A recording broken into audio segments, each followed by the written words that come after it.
All right.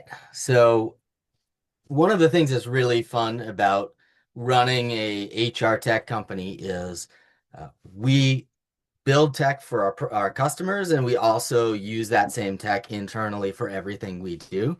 So I think in the last year or two, applying AI to headcount planning is something that I can share both from our own experience internally as well as what we're seeing customers do. Like for, you know, I think we almost started with headcount planning was spreadsheets. I think that's where a lot of people start. And as I think we've talked about earlier in some of these spreadsheets are a really limited way to do headcount planning because you're always just juggling so many different variables, right? There's budget, which is usually a constraint, but there's other types of constraints, the org structure and timelines and what people you might have coming or going. And there's just a lot of different considerations besides just the financial aspect when you're planning. And so spreadsheets, they store data, but they're really limited with the dimensions of the data that they can provide. And so then you take the spreadsheet data, you maybe get it into a system, like ours that has all the data, but the ability to actually ask questions of that data and introspect that data and use AI as not a replacement for your own human judgment, but as a thinking partner, a second set of eyes on the decisions you're making that never really gets tired, never forgets what happened, and is just a great collaborative partner. And so it's been really interesting as we have released AI features with our scenario planning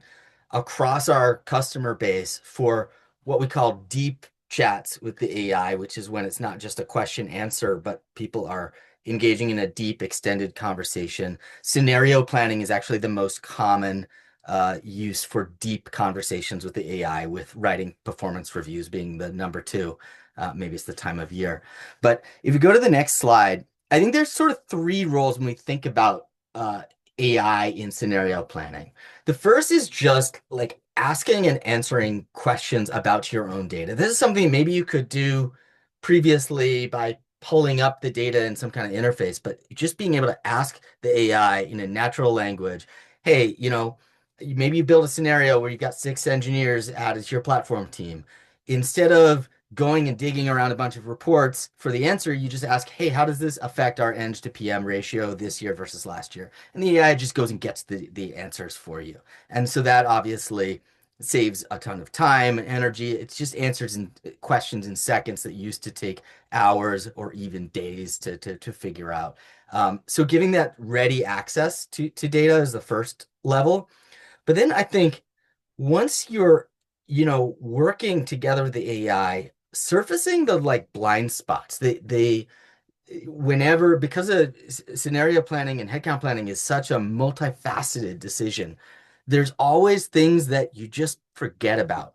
And so the AI can actually, it's good at just surfacing patterns that you might not have spotted yourself. So, for example, it may be a scenario you've added increases the average tenure on the sales team by 18 months because you're not backfilling for junior roles. Is that going to have an impact that you didn't expect on your overall ramp and production, right? Like the AI can just sort of spot things that you might not think to look for. And as we, customers have different priorities or for their organization, being able to remind the AI to always look out for something that makes sense to a particular organization is just it can really help just remind you as a person trying to plan.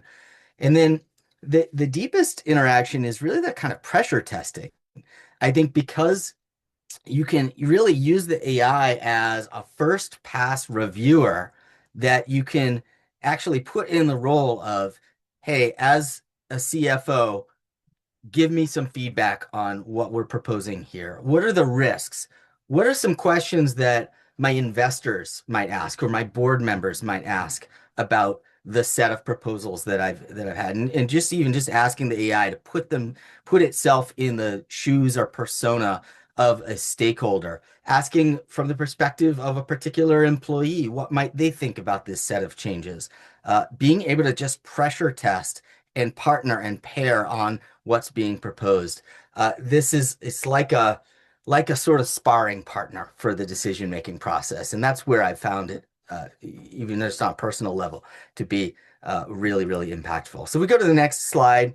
I think, the big thing about as different platforms create different AI solutions, including ours, there's the general LLMs, ChatGPT, Claude, Gemini, that are really powerful and have a lot of information and accessibility, but you have to sort of start from scratch every time. Even if you're building up a project, they're not going to have the level of context that a platform AI has. So, when you do scenario planning in a platform like ours, it automatically knows your org structure. It can see all the changes you've made in the scenario. It has all the historical data to compare against.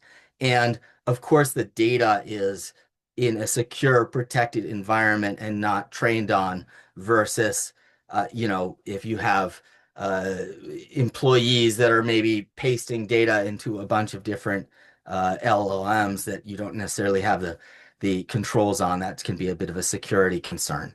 Um, so we really look at, I use general LLMs all the time for all kinds of purposes, but for the particular use case of planning my organization, making people decisions, headcount decisions, uh, I find a purpose-built AI is really great for that type of use. And so, going to the next slide, just a little bit of an example of kind of just being able to introspect data and ask a back and forth question or conversation with the AI while scenario planning.